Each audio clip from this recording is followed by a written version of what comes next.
Welcome to the Adam Rothstein Hockey Podcast. This is your podcast for all things hockey.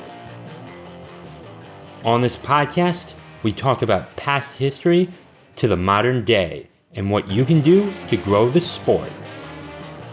I am your host, Adam Rothstein. All right, let's get to the show.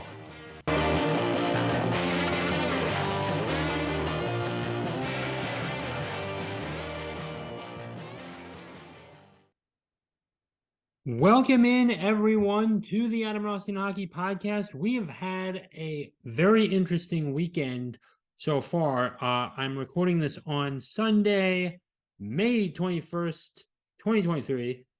It's about 8 o'clock here in the great state of Florida. And I've got to admit, all the first two games of both the Eastern Conference and the Western Conference. Both of those games for each conference went to overtime. And I honestly was not expecting that. Matthew Tkachuk decides to be Captain Clutch. We almost had the sixth overtime game in history go to a fifth overtime. That did not happen, as in the final 12 seconds of game one between the Panthers and the Hurricanes, he decides to score. And then he does it again in game two, but within about the first 2 minutes. And I honestly was in the bathroom at the time.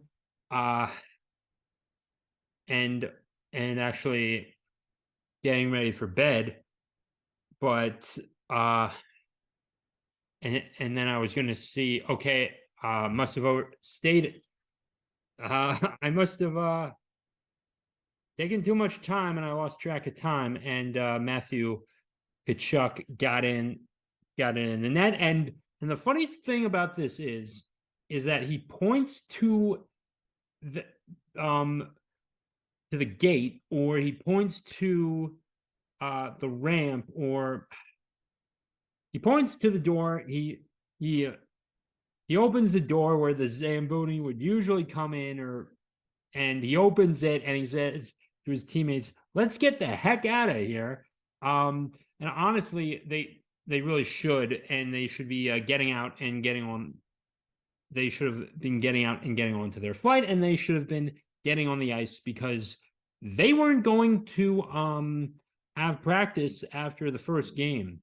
They were not. Certainly when it goes nearly 8 periods, or it would have been an 8th period had he not won it in quadruple overtime, which is, crazy to think about. I think it's quintuplet overtime, or if it went to a fifth. I could be wrong on that, but overall I think it was a good game. Was first two good games. Alexander Barkov decided to score. I thought it was going to go between the legs, and Ronta was going to make that save as well. But apparently he was right there, and then he decides to put it, back in ahead of his foot, and he doesn't go between the legs. He puts it over his glove. Barkov puts it over Ronta's glove, and that secures a tie. And then they head into overtime, and then Matthew Tkachuk does Matthew Tkachuk things, and they get the heck out of there. Actually, I forgot who scored the first one. I think it was Clutterfield on the last one. Let me get that. Let me get it up real quickly. I think now the first period of game two between the Panthers and the Hurricanes, I'll admit one thing is that I honestly thought that this was going to be a loss for it was going to be a loss for the Panthers, and I think you know, yeah, Chatfield decides to get that, and the Hurricanes were coming out strong. Now, I think in the first period, after both offsides were called back, the Panthers initially were going to tie this up, but something was called back because I think it was Carter Verhaeghe who did not have control of the puck when he was entering the blue line, and because of that, it was ruled offsides. And then Sebastian Aho and his line was ruled offsides after that, and Carolina was about to take a 2-0 lead, but that doesn't happen, and we get the Barkov goal, and then we get the Tkachuk goal, and that's the game. So that was a very interesting game too. Game 2 out in Vegas. This one actually occurred at 1:00 local time on a Sunday, and I got to admit, when it comes to the scheduling and actually just finding time to watch the game, they couldn't have made a better time, I think, because now you do have the West Coast, and they're probably having lunch right about then, but if you're on, and they're also probably having lunch in the Mountain Time range, and then you have the 2:00, the Central Time. And hold on a moment, let me pause this. So had to take a call, so if you see the break, that's fine. So yes, I was talking about the times. So perfect timing for the Golden Knights, and also they don't have to worry about going, catching that early flight or that late night flight. They can have the talk that they need to in the locker room. They don't have to worry about getting out of there ASAP and going and playing on Tuesday in Dallas, which is going to be in the evening. And it's actually not going to be a late start, too. It's not going to be that late of a start. Locally, it's going to be about 7. I think it's going to be 7:30, so that's going to be fine there. It's going to be fine in Dallas. So I think that's good. So Monday you have a good game. If you're in my time locally in Sunrise, you have an 8:00 start time in Sunrise, and then on Tuesday you're going to have an 8:00 start time. You're having Eastern Standard Time 8:00. Local, you're 7:00 in Dallas, and then you'll have another 8:00 start time as well. Actually, I'm going to switch to something here real quickly. I'm going to switch it to Miami. Something to Miami. Yeah. So we're going to have. So we're actually going to have that as well. So where do I think this is going to have? So how do I think we're going to get both series are going to go? Is well. Oh, and oh wait, Dallas. Wait, we already spoke about that, didn't we? Yeah, I did not get to talk about Miro Heiskanen. My bad. So he opened the scoring for the Dallas and the Golden Knights. He'd open that, and so props to the defenseman and getting that through all the traffic. Mark Stone would tie things up later in the period, in the first period, nearly halfway through it, and then the period ends 1-1. Mark Stone gets that on the power play, though. Then arguably almost the face of the Dallas Stars, other than Ottinger, Jason the Man Robertson gives the Stars a 2-1 lead, and then so you're riding high for really long, and so the Stars are riding high really long. I'm thinking, okay, we're about 2 minutes away. We're about 2 minutes and near 50 seconds away, and I'm thinking, okay, they have to have a plan ready to go to pull Hill. But no, they didn't need to pull Hill, as Jonathan Marchessault decided to get the tying goal. So time expires in the third period in Vegas, and then we have to go to overtime. But Chandler Stevenson said, "Not for long," and he gets his 7th goal of the playoffs. So props to him. And that covers your game twos. And I'm still not sure if I'm going to cover game one real quickly, but on that, I do want to talk about the predictions. I think this was one thing that has been on my mind more than anything else. The predictions.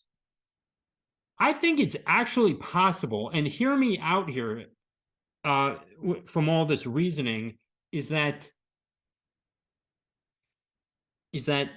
I think both the Golden Knights and the Panthers can sweep their respective teams and then meet, and then we're automatically going to have someone new win the Stanley Cup. If that happened, I don't think that's happened in the history of the NHL, though, when both teams swept. Maybe it's happened. I could be missing. I could be totally wrong on this issue, on that event, if that ever happened. I don't think it did. Because there was always one of the opposing teams won at least one game. I could be wrong on that. But if both teams win all their games, if both the Golden Knights and the Panthers win all those games in overtime, then we've got arguably the greatest. Then I think you have two of the greatest series from one year, and that would be incredible to see both the Panthers and the Golden Knights sweep, even if they both don't have any more overtime games and they just have their two, and then they win it in regulation, whatever, like 5-4 or 3-1 or something like that. I'd actually like to just see, the Panthers win, but I know great things come with time, and I think, and if you're no stranger, I live in Florida, and I'm not too far away from FLA Live. I'm not too far away from the arena. It's a schlep to get there. It's 45 minutes for me to get there. But honestly, I think that the Panthers can do it, and obviously, as you know, I'm in bias for the Panthers, and my Capitals are out of it. They didn't get in it. I was thinking a little bit over the weekend. Well, I guess today's Sunday, as I said. I was thinking the Florida Panthers aren't in this. If Chicago loses to Pittsburgh, one game made a difference, and it was in the last few games between the of the Penguins saga that really made this possible. And had the Blackhawks decided to lose to get Bedard, and even though they got Bedard anyway, at least as at the time of this recording, had they lost that game, or had the Penguins decided to play harder and just beat the Blackhawks that one game, and then everything else goes the same way, the Panthers would not be here. They would not have defeated Boston. They wouldn't have trampled Toronto. And they wouldn't have 2 games up on Jordan Staal's Hurricanes. They wouldn't have this. And it's just like, this is why every single one of the regular season games is important.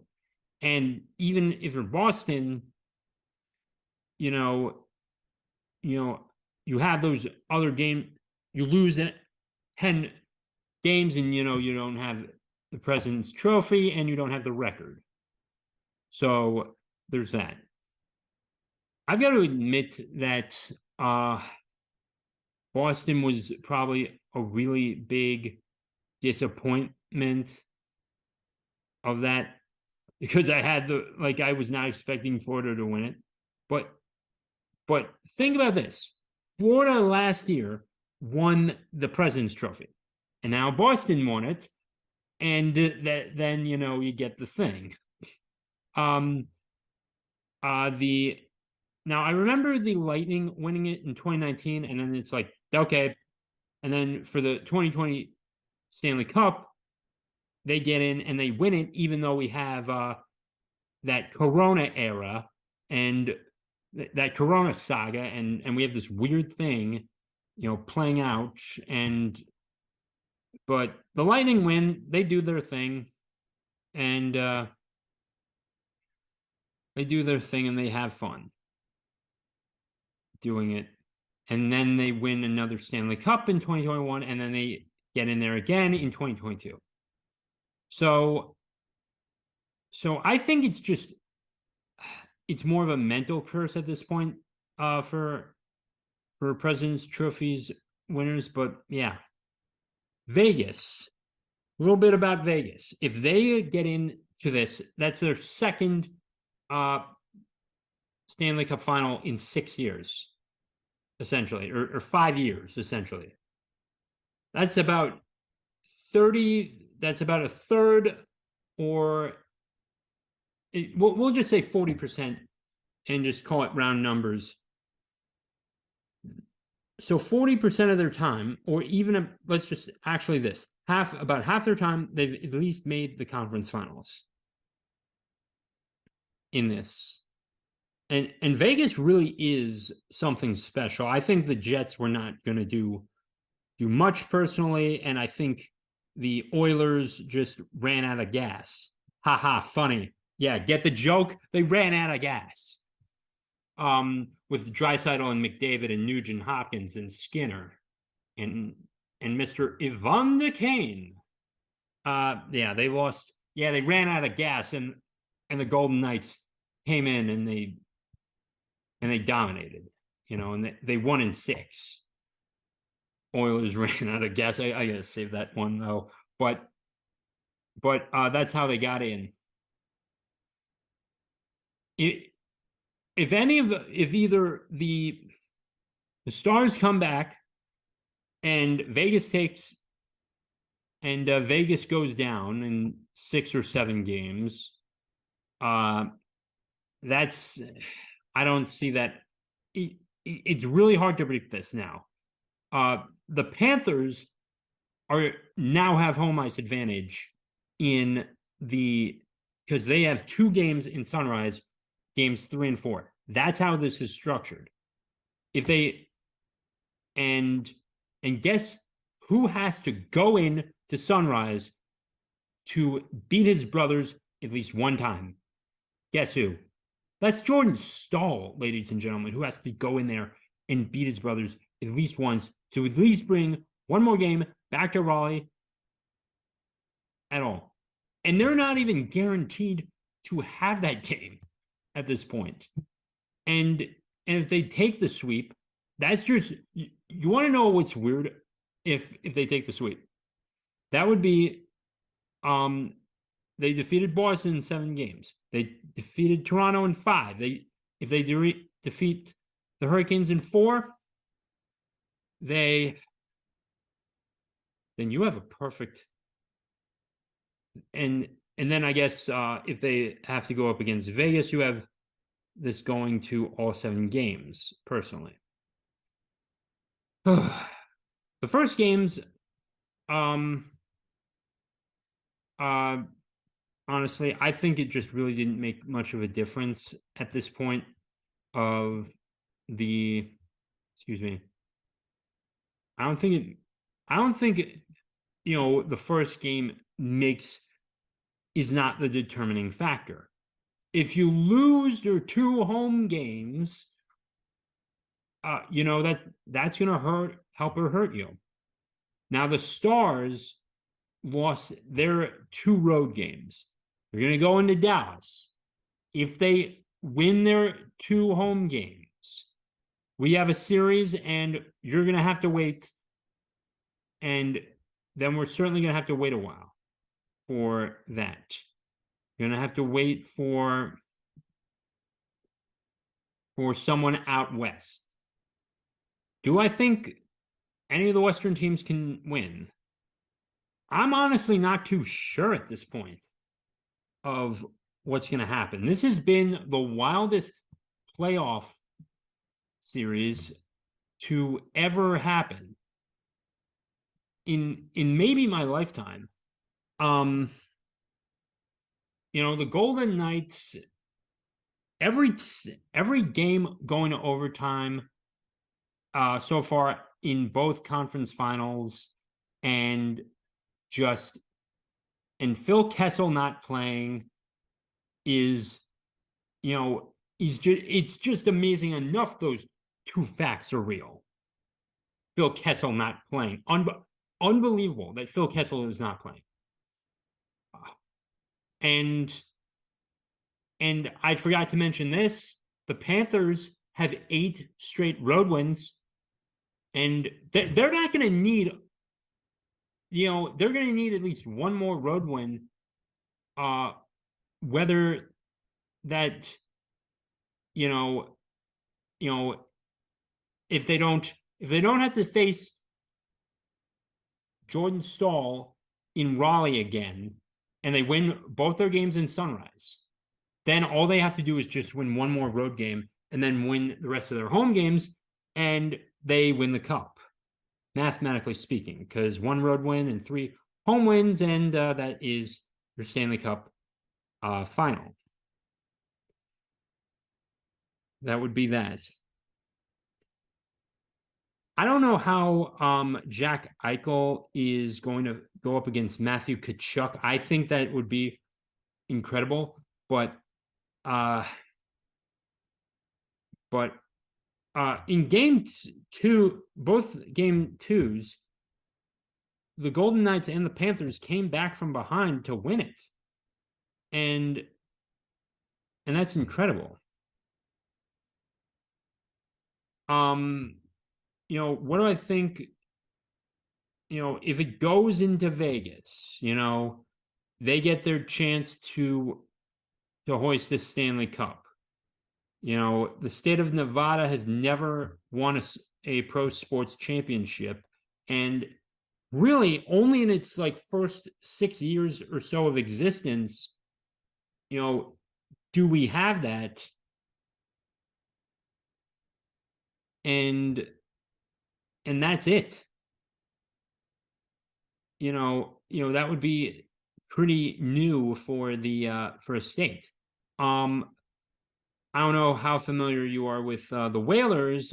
They never won a Stanley Cup. State of Connecticut never won a sports championship that I know of. I think all 4 of these teams are going to win at least 1 cup over the next 5 years. I've mentioned it on this show. I really wanted to make this segment more about the predictions, where everything can go, yeah. So thank you for listening to me ramble on. If you like this podcast, please be sure to share this with your friends, and share it out everywhere on social media. Follow me on Twitter. The link for that will be in the description or show notes below. If you're on YouTube, please like and subscribe. Share this video with your friends. And that'll do it. I'm Adam Rothstein. With that, being said, peace out.